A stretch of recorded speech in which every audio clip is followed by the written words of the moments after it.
сайн байна уу? Өнөөдөр бид Attack on Titan-ы төгсгөлд гардаг нэг асуултыг хамтдаа авч үзэх болно. Ирээний хүсэж байсан зүйл үнэндээ юу бэ? Яагаад тэр бүх зовлонг туулж бүхнийг устгахыг хүдэнж сүултээ үүнийг хүлээн зөвшөөрсөн юм бэ?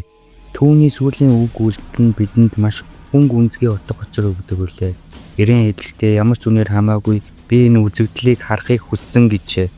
Энэ үзэгдэл гэдэг нь ямар ч хүн үлдсэнгүй, айдас зөвлөсөнгүй, зовлонж үлдсэнгүй, үхэл огт байхгүй. Зөвхөн гав ганцаараа л осож буй нам хүмүүсний чимээ юм.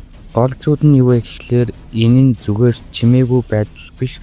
Энэ бол үнэхэрийн амар амгалан мэдрэмж. Ирээн энэ чимээг сонсохын тулд өөрийн дотоод зовлон бүгдийг устгах хүчирхийлэл хоёрын хооронд зоож байсан. Тэр амьдралын зовлон шаналлын хязгаарыг эцэслэж бүхнийг золиослохтойч бэлэн байсан. Сүүлд нь амар амгалангийн тэр нам хүмийг л сонсхийг хүссэн.